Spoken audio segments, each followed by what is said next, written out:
Welcome to Rainy Day Rabbit Holes, where we take the history of the West off the rails. If you like your history unhinged, you are in the right place. I'm Shea. And I'm Jody. Let's fall down the rabbit hole.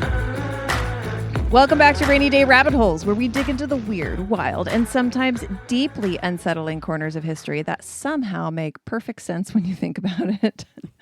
I'm your host, Shea, as you know, and joining me as always is my brilliant co-host, Jody, who keeps me from going completely off the rails, but not always. I don't know. I might drive you off the rails sometimes.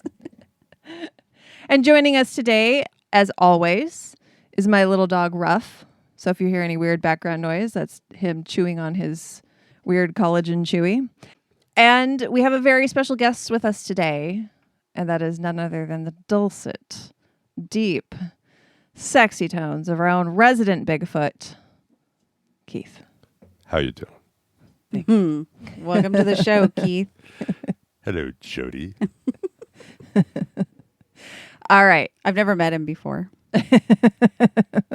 Hello, attractive lady. Yes. I would like to talk to you later. You're amazingly hot. Okay. Okay.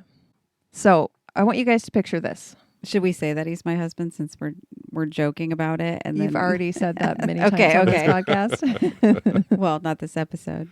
Somebody could be a new listener today. Oh, that is true. Guys, Keith is Jody's hot husband. With very tiny nipples. Forgot to mention that. A big, deep voice and little tiny nipples. Yeah. That's on another episode. Maybe even a few. All right. So picture this.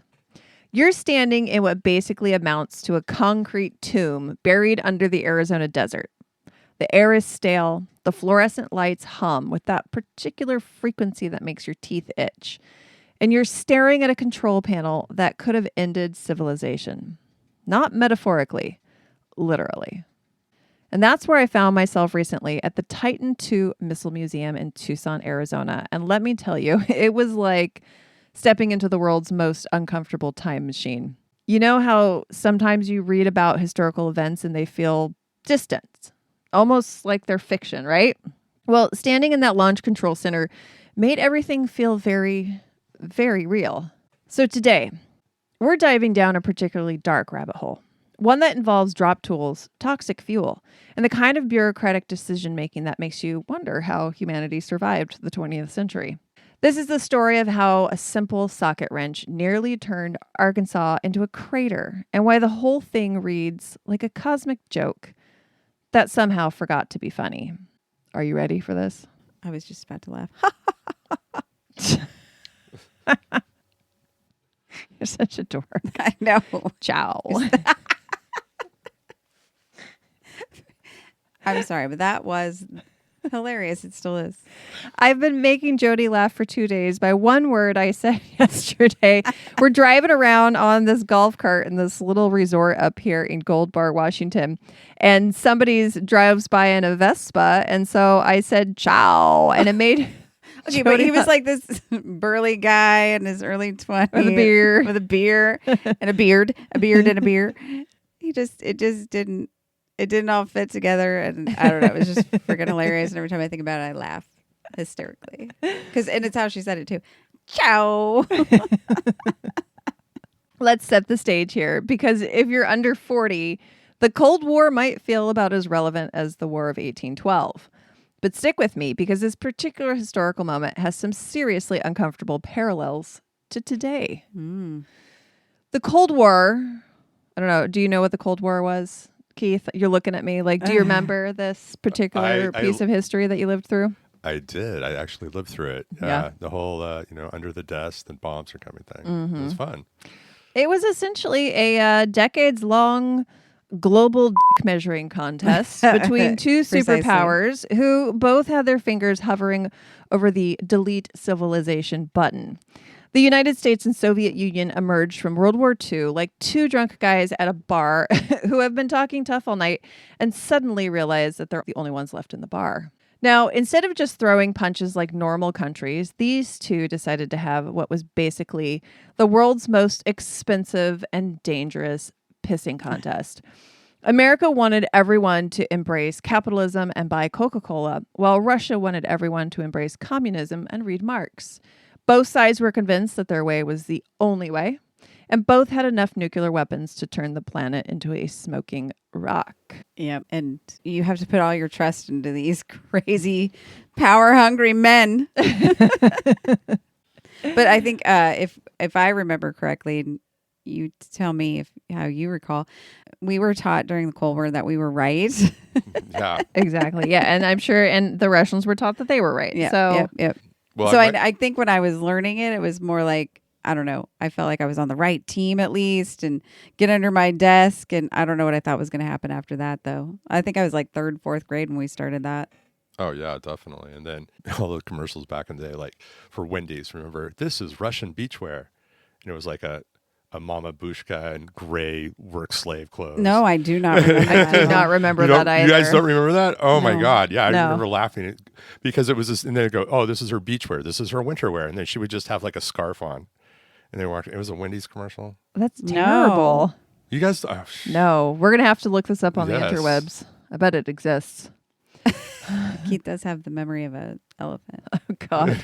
so anyway, it was a great commercial at the time, but it was just like, it just was the flavor of the time and the 80s about the Cold War and all that stuff. The solution, and I'm using air quotes so hard here, I might sprain something, was something called mutual assured destruction, or MAD. Mm-hmm. And I feel like that acronym was chosen by somebody who had a fairly sick sense of humor, or maybe a death wish. Do you ever notice how the most terrifying military strategies always have the most benign sounding names? Right? Like calling a doomsday weapon a peacekeeper. Right. Always the opposite, maybe, of Yeah. what it actually means. Here, I can guess blow you and a couple million of your citizens up. The thought is Peacekeeping. it's keeping peace because you're afraid of it, but Right. it doesn't sound like that's the right thing. It's like my mom calling the thing that she used to spank us the AAI, AAI. Attitude Adjustment Instrument. So the logic was beautifully simple and completely insane, in my opinion. If both sides could obliterate each other, neither would dare to start anything. So it's like two people pointing loaded guns at each other's head and calling it safety. So what could possibly go wrong? I mean, nothing at all. It will a great definitely idea. work. Yep. The threat of ending civilization will keep the other in line. Enter the Titan II intercontinental ballistic missile. America's contribution to this theater of the absurd. Picture a 103-foot tall death stick that weighed 150 tons and could travel 9,000 miles to deliver its payload. 9,000 miles. How does anything stay in the air like that? Very, very combustible fuel. That payload was a W-53 thermonuclear warhead packing 9 megatons of pure goodbye world. To put that in perspective, the bomb that leveled Hiroshima. Oh, yes. I'm sorry. I ruined it. I got so excited for you. Putting a little Japanese stank on it. It sounded so good to me, the expert in Japanese language. Oh, that's me for sure. I'm practicing on Duolingo. I'm up to a 116-day streak. Expert level. Nice work. Nice work. Anyways, that bomb was about 15 kilotons. And go back to the other one again. That was how much? The Titan II carried a warhead that was 600 times more powerful. Oh, wow. One missile could erase not just a city, but everything in a 900 square mile radius. So that's basically like deleting Chicago and having the blast wave reach Milwaukee. Oh, wow. So between 1963 and 1987, 54 of these mechanical angels of death were deployed in underground silos across 3 states, Kansas, Arkansas, and Arizona. They sat there in their concrete wombs, fueled with the most volatile substances known to man, waiting for a phone call that would hopefully never come. Were you aware of this program, Keith? Yeah. I mean, it was all like just part of the thing. They had the movie Reds, and remember they had that mini series about basically what would happen if this was like permeated our lives when we were growing Yeah. up. Yeah. Yeah.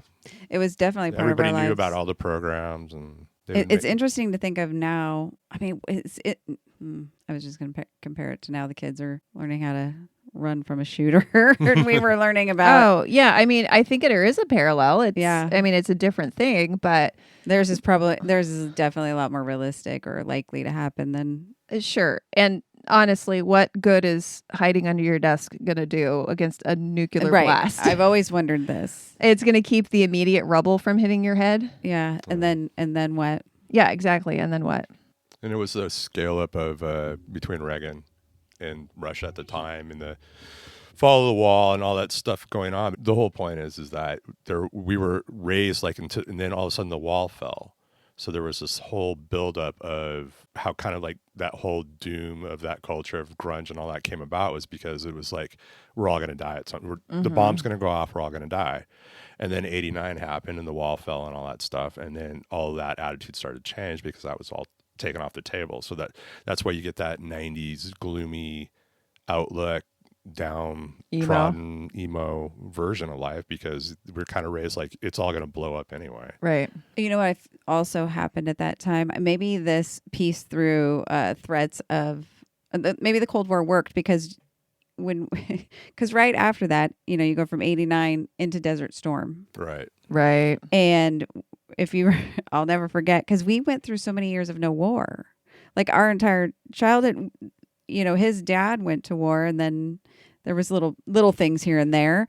But when we went to Desert Storm, people were like, wait a minute, I didn't join the military to go to war. I joined the military for, a good job, college. And people were like running for the hills, heading to Canada, things like that.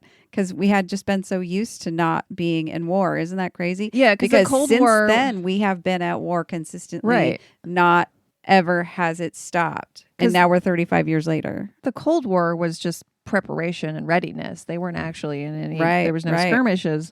So we came out of Vietnam and then had, this. Right. The little still wars going that on. were like, over quickly or whatever, but nothing like what we've been doing for 35 years now in the Middle East, somewhere in the Middle East. Right. At least. And then other various things. But like, I mean, there were things like emerging governments at that time, from third world to we're moving into more of a national level kind of a government stuff. I mean, those kind of conflicts happened, but it wasn't like, it wasn't at the scale that. And there wasn't our involvement. There wasn't a lot of U.S. except for us helping to put into place governments that well, were beneficial to us. Yeah, we're Sorry, not going to go through. another We're not going to go piece. down the CIA leg of this. That's another podcast. So the fuel system of these Titan missiles was particularly elegant in its potential for catastrophe. So these missiles ran on Aerozine 50, a cocktail of hydrazine and unsymmetrical dimethylhydrazine paired with nitrogen this all sounds bad. Nitrogen tetroxide. Oh my God.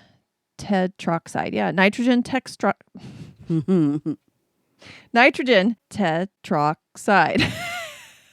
yeah, I think that's it. Nitrogen tetroxide. There you go. I like that one. As an oxidizer. These chemicals are so reactive that they ignite on contact, so corrosive that they can eat through metal, and so toxic that just breathing the fumes can kill you. Okay, so it doesn't just take contact for these things to ignite. It can take a breeze. Oh, yeah, that's what I was thinking. Anything coming into contact with it, like rust, leather, moisture. Basically anything. It can just spontaneously combust. And it's so corrosive that it eats through metal. It will melt your flesh. In thinking back at it, I feel like it was the danger was really in just having these things. Well, it's a bomb on top of a bomb. Yeah, it's not so much that they're going to push the button; it's that they're not going to manage this right. This rate. You've got this 9 megaton warhead, right, sitting on top of this rocket. Yeah, and underneath the rocket is this pool of this incredibly toxic, corrosive, explosive stuff. So all it takes for that stuff to a whoopsie to happen, that stuff to ignite, and then that rocket is going to go up, and it's going to, even if it was an accident, that's not going to matter if the Soviet Union thinks that this is an incoming attack. Right, exactly. So I was listening to a podcast where it was the actual docent of the Titan II Missile Museum, and she said that there were a couple of times during this program that the world almost ended because of small technical issues. So there was some sort Yeah. of sensor something that went awry, and it made it look as if like 4 of these missiles had been launched, and they picked it up in the Soviet Union. Mm-hmm. And it was only just one person that was like, this seems weird. Why would they only launch 4 Yeah. instead of all 54? And he didn't respond. Yeah. He didn't launch his counter right. strike. And there was some other incident that was similar, where it was like a technical malfunction that almost caused us all to die, which is terrifying. You know, we're going around our lives. Yeah. We're shopping at Mervyn's. I was at JCPenney's. Kmart, probably for us. You know, going about our little boring lives, not knowing that Yeah. the world could end. Some random guy decided to take a second look or Yeah. think this through rather than, or probably not a random guy, but the person who could have responded and ended the whole world took a second to go, that ain't right. Yeah. Thank goodness. Thank goodness. And I mean, and doesn't it fill you with confidence that Yeah. the fate of humanity is in the hands of a few hundred people? Right. And they're all human. And there is Yes. no perfection in humanity. Well, and that's what we're going to get into in this story. There we go. So the crews who maintained these weapons lived and worked in underground bunkers, ready to turn keys and end the world if ordered. But here's the thing about systems designed by humans and maintained by humans. Humans make mistakes. Mm-hmm. And when you're dealing with weapons that can crack the planet like an egg, mistakes tend to have consequences. We weren't just building weapons. We were building elaborate suicide machines and telling ourselves they were keeping us safe. And for a while, it almost worked. The world didn't end, so somebody must have been doing something right. But almost is doing a lot of heavy lifting in that sentence. Yeah. And we'll be right back with the story of what happens when doomsday machines meet human error, maintenance schedules, and one particularly unfortunate socket wrench. But first, let me tell you about our friends at Enter Sponsor. Because I don't know what you're going to hear.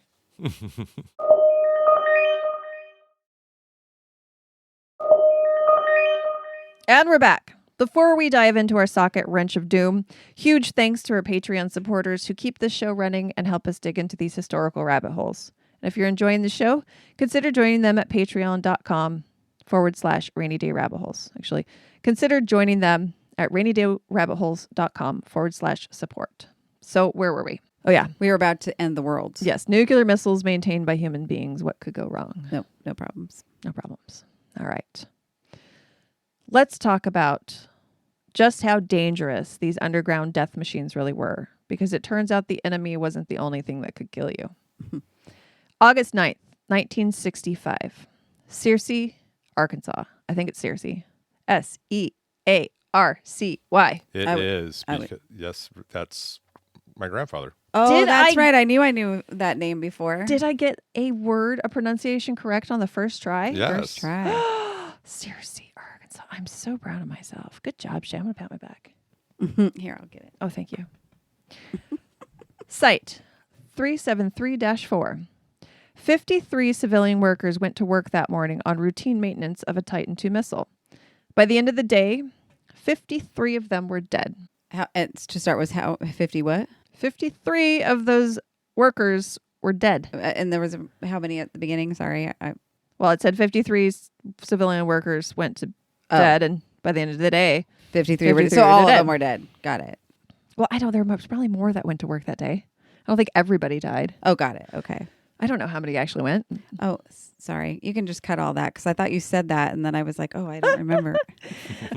A hydraulic line ruptured during maintenance work. Flammable fluid sprayed everywhere and ignited. What happened next was like something out of a disaster movie, except the special effects budget was zero and the casualties were very, very real. The fire suppression system failed. The emergency lighting failed.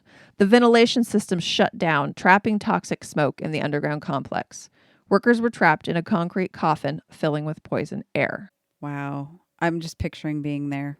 How terrifying. Well, and on top of that, you're knowing that there's a nuclear warhead sitting right next to you. Right. And wondering, it didn't last long, I'm sure, before. But I'm wondering if some of your last thoughts are, is the missile going to detonate because of this? Is this the end of the world, not just me? Yeah. You think about your family at that point. Or maybe the person was like, I'm here for it. I'm here in the just kidding. I'm part of history. I don't know. Or maybe, the end of history. Maybe there weren't a whole lot of thoughts going through your head at that point. You probably didn't have very long to have some thoughts. Rescuers found bodies huddled in corners, faces pressed to the floor where the air might have been slightly less toxic. Oh. The victims ranged in age from 21 to 69. Only 2 people survived, 59-year-old Hubert Saunders and 17-year-old Gary Lay. And it was his first day on the job. Oh, my gosh. Both were critically injured. And this was the worst accident in U.S. nuclear weapons history, until it wasn't. I was just going to say, oh, good. No, it's not. Because of the Searcy disaster, that particular missile was relocated to another Arkansas site near a little town called Damascus. You can probably see where this is going. But wait, there's more. In 1978, at a Kansas site near Rock, Kansas. Rock, Kansas. Is that our Rock, Kansas? I don't know. Are you rocking Kansas? Oh my God, their local radio station must have just those DJs must have just had the best time ever. Yeah, there's a town of like 500 Rocking people. in the Rock. It's like Northern Exposure. Yes. All right. So in 1978, at a Kansas site near Rock, an oxidizer leak sent a toxic orange cloud drifting across the prairie like something out of a Stephen King novel. 1 man died, 20 others were hospitalized. In 1980, another Kansas silo near Potwin had yet another oxidizer leak. This time nobody died, but the pattern was becoming clear. These weapons weren't just dangerous to the enemy, they were dangerous to everyone. And do you ever get did they not know that already? Oh, no, they did. Oh, yeah. Okay. And do you ever get the feeling that maybe, just maybe, storing planet-killing weapons filled with the most toxic substances known to man in underground bunkers maintained by overworked technicians wasn't the best plan? Yeah. Yes. Sounds very American. I've never yeah. It's a terrible plan. I don't understand how we've come up with this plan and continue with it really to this day. We have world-ending weapons we're threatening people with. I mean, who benefits from this? Nobody benefits from this. Nobody. It's just a bunch of men shaking their dicks at each other. And then came Damascus, September 18th, 1980. Site 374-7, Damascus, Arkansas. Population not nearly small enough to survive what was about to happen. Picture this. It's a Friday morning, and 19-year-old Jeff Plum, just a kid from Detroit on basically his first day in training, is climbing into a pickup truck with his trainer, Senior Airman David Powell. Powell was the experienced, certified technician who'd done the job over and over and over. Plum was just there to learn the ropes and was probably just thinking about one thing, getting this routine job done so he can go drink beer with his friends.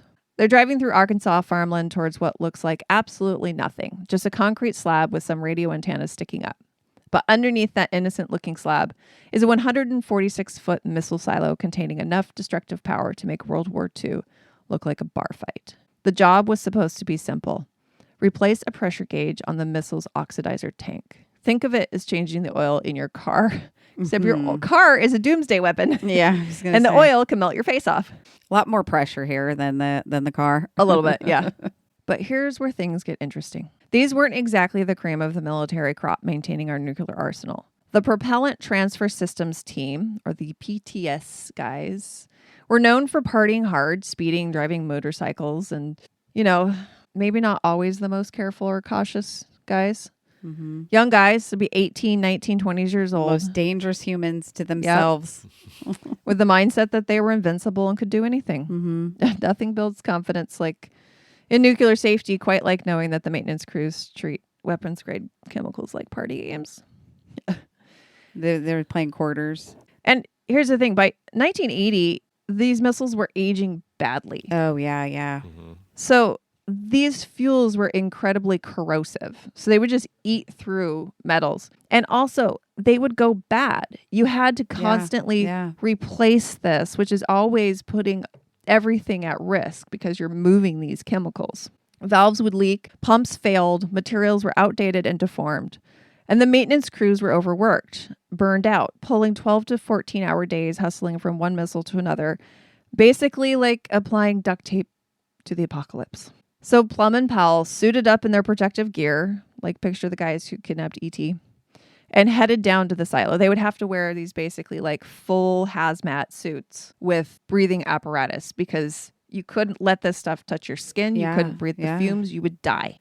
Who takes these jobs? Like, I think I'll sign up for that. Like, I craziness. mean, if you're in the military, you don't have a choice. I mean, there were civilian jobs, but it was mostly military. Yeah. I mean, even in the military, you could just pick like kind of where your line is, like what you're going to do for work. Like, who wants to go put your life at risk every day? I mean, I don't know. Maybe they thought of it or as just have like that much responsibility. Like, if you make an error, you're going to end civilization. Right. Well, I mean, there's two parts of that. One is if you pay somebody enough money, they're going to. And the other part is somebody has to do it. Do they? Right. So if we follow the capitalism line, we're just going to keep throwing enough money at somebody. Right. Yeah. So there's a plot twist. Plum and Powell forgot their torque wrench back in their truck on the surface. Now, to get into these silos, there was a long, drawn-out process. There's a door on the outside that you have to enter a code. You have to wait for the crew inside to say that you've entered the correct code and basically the right password. Then they let you in, and you go through a series of doors like this because there's these blast doors that are 2 foot thick steel, and there's just all these protocols to go through to get down into these facilities, which for good reason. Right. You Definitely. don't want just anybody to get into like, the can you imagine nuclear somebody's missile. just like walking around the facility looking for this one area that they work in an office, but they get lost and then they start walking around back there. Thank goodness for the extra codes. So it takes about 20 minutes just to get into Holy cow. the building. And then they're suited up, and that takes quite a bit of time too. That's going to take 10 to 15 minutes just to get suited up. Mm-hmm. And then you get in there and you realize you have the wrong tool. So they needed a torque wrench, and what they had was a ratchet wrench. And the other thing that happened that day is there's these hydraulic lifts that will lift you up the shaft from the balls to the head. Right. And it was malfunctioning. So this was setting them back as well. I think they have pills for that. It was flaccid. They could not get the lift up the shaft that was needed. Sometimes, it was aging equipment. So, they had to wait around for that to get fixed. And then they were told if it lasts longer than 4 hours, that they should call somebody. So they knew they had a short window of time. So at this point, they'd already been on the job for hours and hours and hours. They did not want to go through this whole process of getting out of their suits, going back through all of these airlocks, going out to the truck, and then going back in because they wanted to get off of their shift. So it's kind of a domino effect of things happening that day. Now, we're not talking about wrenches that you use to work on your car here. So these socket wrenches, the ratchet wrench itself is 3 foot long. Yeah. It weighs about 30 pounds. The socket itself weighs 8 pounds. It's incredible. Powell, the experienced man, he's training Plum. Remember, this is Plum's, I don't know if it was his first day on the job, but he still does not know anything that he's doing, what he's doing. So Powell's like, we can make this ratchet wrench work. So he says, don't worry. I've used this before. It'll be fine. I've got this. Famous last words, right? Yes. So they finally get up there. So basically, we can wing it. It's fine. Yeah. So again, it wasn't just the wrong tool. It was 3 feet long, weighed 25 pounds with an 8-pound socket wrench that didn't even click properly onto the wrench. They had to improvise by having one guy hold the socket while the other turned the handle. So Plum was uncertain about the whole thing. He's the trainee, mm-hmm. and Powell, the experienced guy, was saying, it's no big deal. I've done this before. Plum asked Powell, you got this, right? You're okay? And Powell said, yeah, I got it. Let go of it. So Plum let go and watched the 8-pound socket wrench fall. Now, This wasn't the first time tools had been dropped in these silos. Apparently it happened all the time, which is terrifying. Yeah. But this particular socket bounced off the platform, found the one gap where the rubber bumper didn't quite fit against the missile, No. and fell 70 feet, bouncing off the thrust ring, ricocheted at maximum speed, and punched a hole straight through the side into the fuel tank. Wow. So suddenly, Aerosine 50, that delightful cocktail of death in liquid form, was spraying out of America's Oh my most gosh. powerful nuclear weapon. And what was Powell's first instinct? To pretend that nothing happened. It'll be fine. So Aerosine 50 is spraying out into the silo. And he's pretending nothing happened? Toxic gases are rising. And when the command center started asking questions about the smoke in the silo, Powell played dumb. He told them there was smoke, but conveniently forgot to mention the gaping hole he just punched in the missile. And Plum just decided his best strategy was to keep quiet and follow Powell's lead.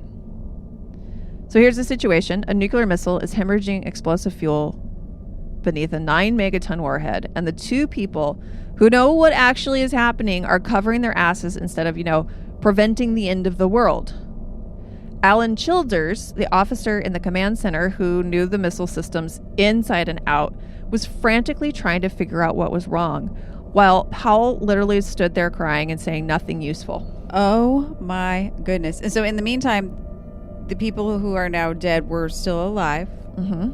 And so we're just going to sit here and pretend, oh my gosh. It took a half an hour, 30 minutes, while explosive vapor built up in the silo before Powell finally admitted that he dropped the socket that punched a Zero hole respect in the for fuel this tank. human. Yeah. By then, so much fuel had leaked out, you couldn't have approached the thing without it eating through your suit. Oh my goodness. Just from the fumes. Mm-hmm. The explosion happened around 3 a.m. The 1.5 million pound silo door on top that the missile would come out of was blown off and landed 500 feet away. The missile, the body of the missile, was obliterated. The warhead got thrown up and launched and landed a quarter mile away. Wow. It was intact. Wow. I was waiting for that. Did you see me? I was like in total suspense. We're still here. Waiting for the answer. Yeah. It was intact, but it's still a radioactive nuclear 9 megaton nuclear warhead. So you just you go down and hire your local contractor with the tow truck, and Yeah, they picked it up. Right. Now, David Livingston, Powell's roommate and best friend, died in that explosion. 21 others were injured because a couple of teenagers couldn't be bothered. Well, I mean, an older man and a teenager couldn't be bothered to follow basic safety and procedures. And then be honest so that they could remedy the situation. That's insane. I want to know what happened to this Powell dude. There would have been no Arkansas left if this had exploded. Mm-hmm. After Damascus, the Air Force officially blamed human error, specifically Plowell and Plum dropping the socket. But as Plum later pointed out, every single person who worked in those silos had dropped a tool at some point. The difference was that this one went the wrong way. Yeah, ricocheted and hit all the. It was like a ping pong, or no, not ping pong. What's this game? pinball. Yeah. So after that, they required workers to tether their tools to their bodies. Oh. They didn't before. So a lanyard could have prevented that. Now, here's where the story takes an interesting turn, because the Damascus accident didn't just end a weapons program. Because after this, it was finally wrapped up in 1982, where they dismantled the Titan II warhead program. And this is really interesting. This is not in my script, but this is from my tour. So what they had to do, they've taken out the missiles from almost all of the silos. The one remaining in Tucson, they actually had to cut a hole in the top of the missile so that satellites could go over, and they keep the silo doors open so satellites can go over and see that hole there and know that there's no longer a warhead there. So they removed everything from it. and now it's this museum, but it still looks like a missile, Right. So but it has this hole there. And that was part of the program too, is that the Soviet Union's satellites would go over and they would see that we had these. Like, we wanted them to know we had these. We Right. have these pointed right back at you. So it was very interesting though that they that these satellites still go over and make sure that this is not an active We haven't tried to pick nuclear it back missile. up. Yeah. Now this one is a museum, and there's a couple of they ended up getting sold off. The missiles? No, Or the silos. Okay. Thank So you. all the equipment would be removed, and there's just this big hole in the ground with all of these metal rooms and platforms and stairs and stuff. And there's one in Arkansas that's an Airbnb that you can actually go stay in. Yeah, I saw that. I saw that on what you live in what? Oh, got you. Yeah, he said the biggest part was pumping all the water out of it. And there's still like in there, there's still, because the water table is higher than the silo goes deeper than the water table. Right. Gosh, I feel like I wouldn't feel very comfortable with that. Like, what kind of residual things are there? I mean, the government said it was safe. I so know. I it's was just safe. gonna say I trust no. The military said no it was one. safe. Yeah. Oh, I thought you were going down the Scooby-Doo route. Like there'd be like a weird thing with the music. Oh yeah, Yeah. like some deformed animal Oh, or God. some sort of. No, Well, I mean the one I that's don't want to turn into that, so that's what I'd be worried about. the one that's an Airbnb, there's a section that he took the camera crew into. I don't know if you saw this, and I was watching a different, like, most wacky homes, something. Yeah. Oh, it was Zillow Gone Wild show. Anyway. So he takes the camera crew back to a place where the guests aren't allowed, and there's just like a piece of yellow do not enter tape across the opening that would lead you to falling down like 40 feet into this water that he's like, I don't know what to do with it. He has a raft down there. But that makes me think, if they were constantly having to pump water out, what happens if those pumps failed? Right. And the water got in, because water will make the fuel ignite. Yeah, I mean the possibilities are Everything so makes huge. that fuel Yeah. ignite. The possibility for air is just so great. If you think about that fuel wrong, it ignites. right, Okay, so yes, the weapons program ended in 1982 and everything was disbanded. Okay, but it's very interesting. So our whole nuclear arms race thing happening during the Cold War energized a movement. In the 1980s, a growing peace movement took accidents like Damascus as proof that nuclear weapons weren't just militarily questionable, they were fundamentally inhumane. And leading that charge were often women, particularly mothers and community leaders, who looked at these underground death machines and said, this is not making my children safer. These weren't just anti-war protests. They were smart, strategic campaigns that connected the dots between different kinds of violence. Many of these women argued that nuclear weapons and gender-based violence came from the same playbook: domination, control, and the threat of destruction. yeah, it sounds. That's an interesting way to look at that. Yeah, It's the threat of violence keeping you in your place. yep. Yeah, I'm air quoting in your place. Stay in your lane. The one I've determined for you. In 1961, Women Strike for Peace organized the largest national women's peace protest of the 20th century. 50,000 women in 60 cities marching against nuclear testing. This wasn't just hand-wringing. This protest helped push the U.S. and Soviet Union to sign a nuclear test ban treaty. These women transformed the image of the concerned mother from passive victim to active political force. Nice. They argued that peace wasn't just the absence of bombs. It was the presence of dignity, safety, and humanity. Where are these ladies now? I know. driving golf carts over retirement communities. Organizations in Arkansas during the 1980s carried this vision forward. They spoke out not just against missiles, but against the entire system that said threatening mass death was a reasonable way to keep the peace. They demanded a different kind of power, not warheads and silos, but communities that protected life at every level. And they had a point. So here we are in 2025. And you'd think we would have learned something from the Cold War. We don't learn anything from history, Shay. We can't hear your look, Keith. My eyebrow raise. Okay. Yeah. Your stink face. You'd think stories like Damascus would have taught us that maybe, just maybe, betting civilization on complex weapon systems maintained by overworked humans isn't the smartest strategy. But looking around today, I'm not sure we've learned anything at all. No. And, that's one from, what is that, about 45 years ago or something like that? 1980, yeah. Yeah. We can't even learn from recent history. As someone who's, been in healthcare through COVID, like, okay, what did we learn from this? Well, we got to make sure we have better supply chain. Bob, we have fixed nothing. If we were to have a pandemic today, we would start off with reusing our masks for weeks. Well, at this point, because the CDC is no longer to report there's to that the too. public anything about things that are in the interest of public health, we wouldn't know about the pandemic until we were hearing about it from other countries. Well, we'd probably just say that's happening in other countries. It's not happening here. You want me to wear a mask? You just have a cold. Don't tread on me. Sorry. By making me wear a mask and keep grandma safe. Yep. Screw your grandma. Same people now are arresting immigrants with masks on. Yeah, exactly. The irony is not lost on me. We are watching the U.S. alienate longtime allies. Allies and allies. Longtime allies. Some allies are allies.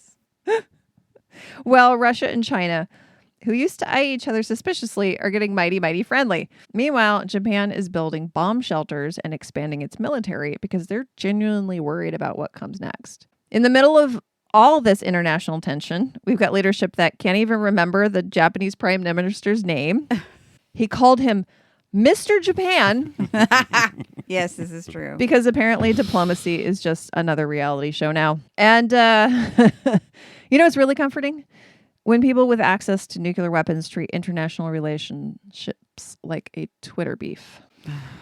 Domestically, things aren't exactly stable either. We've got communities collapsing while billionaires build rockets, and political leaders are more interested in cultural warfare than actually governing. And it's hard not to feel like we're living in a country run by people who would never survive a day in a missile silo, but would gladly send the rest of us into the fire to win an election. Yep, those are the same people that would have behaved like Powell. They would have said nothing, acted like they would have been completely complacent in their job.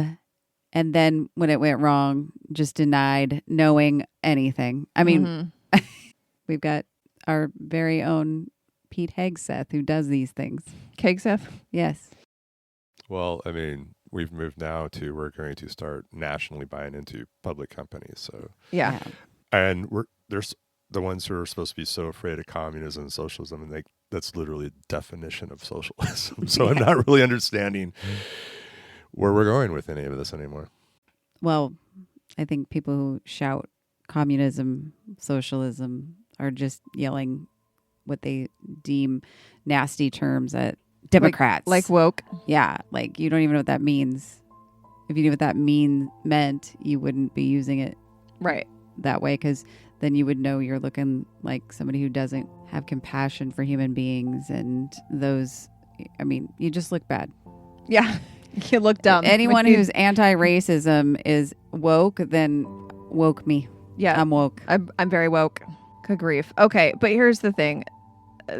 This might be the most important part of this whole story. That trip to Titan Tube Museum didn't just scare me. It reminded me why telling these stories matter. Because remembering what happened in Damascus isn't just historical trivia. It's a reminder that these systems, all of them, from nuclear weapons to the political structures that control them, are only as reliable as the people running them. And people make mistakes. People drop socket wrenches. People forget to tether their tools. People make decisions based on ego instead of wisdom. Mm-hmm. And the scariest part isn't that we built these weapons. It's that we might stop questioning whether we need them. My papers got flaccid. There's so much placidity going around. That's just what happens. That's just what happens when you get a bunch of feminists in a room. Everything goes flaccid. The men who worked in those silos weren't villains. Most were just kids doing their job inside a system built by people who genuinely thought they were keeping the peace. And when things went wrong, some of them gave everything to prevent catastrophe. And the women who stood up and said, this isn't peace, they weren't just protesters. They were visionaries, building a different understanding of what safety actually looks like. The vision is still out there in peace movements and activist communities and ordinary people who refuse to accept that threatening mass destruction is a reasonable way to live. So that's the story of how a socket wrench nearly ended the world and why it still matters today. It's a reminder that the most dangerous moments in history often start with the most ordinary mistakes, and that the systems we build to protect us can become the very things that threaten us. So I want to thank everyone for taking this journey down a rather dark and bummer rabbit hole today. Yeah, she had said she's struggling with this one because it will be such a bummer. And I have to say it was really hard to chime in with some fun jibes here and there. I know it mostly was just about our equipment and everything. It's disrespectful for me to joke about this. Yeah. Okay, but I need to know what happened to Powell. Where is he? Can I do dox not him? know. I'm gonna look him up on social media. Yeah. I need to shame him for his behavior. This was I'm the thinking, 1980s. yeah. He's probably a very old man, not on social media. I don't want to let him forget. He's in memory I'm care. sure he didn't forget. Oh yeah, he's in memory care. You have to keep going to his mental care facility every day and yell at him. So mad about his Remind him. this integrity issue he had. So let's just remember Uhaim. Hi. Remember, those who don't learn from history are doomed to repeat it. And given some of the choices we're making lately, that's not just a saying, it's a warning. Mm-hmm. So anyways, sorry to bum everybody out. We're all going to die. Bye. But not today. Hopefully not. Today we're just falling down a rabbit hole. Got a few bumps and bruises, but we're going to be okay. Anyway, guys, I hope that if you're ever in Tucson, Arizona, that you go to the Titan II Missile Museum. It's really fascinating. It's well worth the $20. Also want to let you know that the Missile Museum was used in a Star Trek movie. Oh, whoa. Mm-hmm. That's why you really went. Mm-hmm. I actually did not know until I got there, and I was just poking around at the exhibits, and there was this whole thing about it being in, I think it was Star Trek First Contact. You're like, I remember this. I saw that. Oh my God, Star Trek! I could There's Geordi LaForge! Oh, wow, Shay. Sorry. I could totally see her in a Star Trek shirt, like running around there. Doing that thing. Yeah. Oh, look at. Oh my God, she's trying to do live long and prosper and not doing very well. What do you mean? Oh, now look at she is. that. Wait, nope. You gotta. Oh, hook your that's thumb got to go in. There we go. I was Yeah. paying no attention to my thumb. That's later. Yeah, that's you're- advanced. I can't do my. The thumb I is can't do my advanced. left hand. My left hand's dumb. Oh, that is my left hand. Look at me be all. Oh, see, try it with your right hand. Oh. I actually grunted. It won't. And just this morning, you were telling your left hand Yeah. how dumb it was. Why do I even have you? And I did. it does the live long and prosper much better than the right hand. So shame on you for shaming your left hand. I did this morning. I was like, "You're so stupid. Why do I even have you? You're so useless." You know it. So it's stepped up its game all day, and this is the price. Right. I want you, next time you pick your nose, I want you to pay attention. Is it your left hand or your right hand? Because if it's your left hand picking your nose, then, you're going to really be sad. Maybe I just need to give it more credit. God, that was so rude of me this morning. I'm sorry, left hand. Give it kisses later. I'll give it attention later. Oh God, that sounded dirty. Mm-hmm. Is that kind of like the stranger for Yeah, a woman using her left hand? It's the left hand. It's like, like I'm. It's like a clumsy virgin teenager trying to please a woman for the first time. Yes, It's the something left I've hand. never experienced. You know I'm right here, right? Oh yeah, sorry.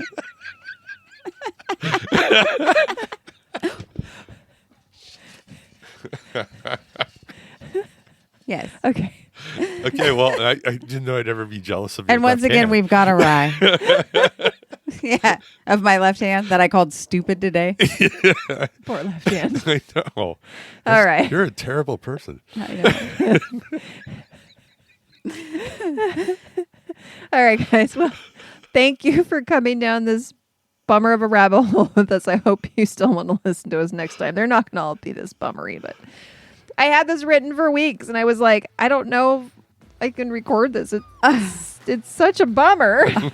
And then we were like, we got to record, and I was like, it's the only thing I have written. So here we go. We'll take that. All right, guys. Well, we will see you next time with another great episode of Unhinged History, and see you down the rabbit hole. Do you want to try? No. Come on. Just try once. We don't have to use it. We can use one or the other. What do you want me to do? See you down the rabbit hole. See down the rabbit hole. No. See you down the rabbit hole with us. Okay, You're with going you. to count Okay. us down. Yeah. Right? See you down the rabbit hole. That was fucking perfect. Nailed it. Nailed it. Had great direction. Nailed it. You gave her 2 5s and me 0. You high-fived both her No, hands. it's because it's your left hand. He totally Fuck ignored you, left hand. He's jealous of my left hand. He won't even high-five it. No, kiss my ass, left hand. I don't know what's going on when I'm not home. What do you want? What do you want her to do with that left hand in your ass? Definitely my cheating hand. Yeah, you put a mustache on it. What do you do with that? She puts a mustache on it and practices kissing it.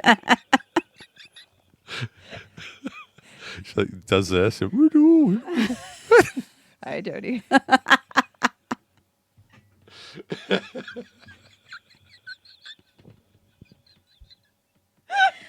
Oh, God, this is so good. It's not on video.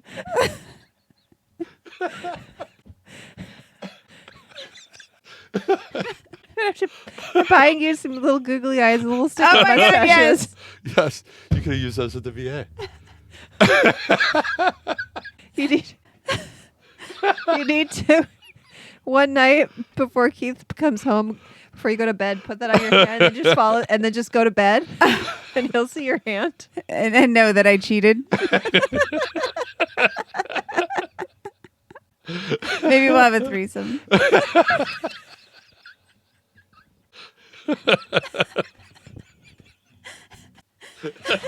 Oh yeah, she didn't tell you. Left hand is bi.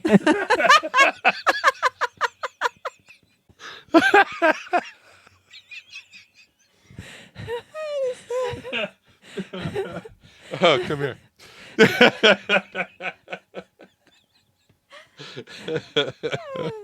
I need to take your left hand out for How a did we drink. manage to make this entertaining? Have you ever been a little curious, Keith? Shoot, she asked, what's his name? Pepe. Should I name him? Yes. Well, I could. It's a new name every night. We won't pick one name. Oh, It's always a stranger. she's a hussy. I know. It's when I want a stranger. Do you put wigs on it? Now I will. Little curly wigs. Hello, my name is Raul. She's always wanted a Spanish lover. I already. That was what I was thinking. Raul was the first name I picked for my left hand. That's weird that you knew that. Oh God. Okay. My stomach actually. All right. Bye. We went awry.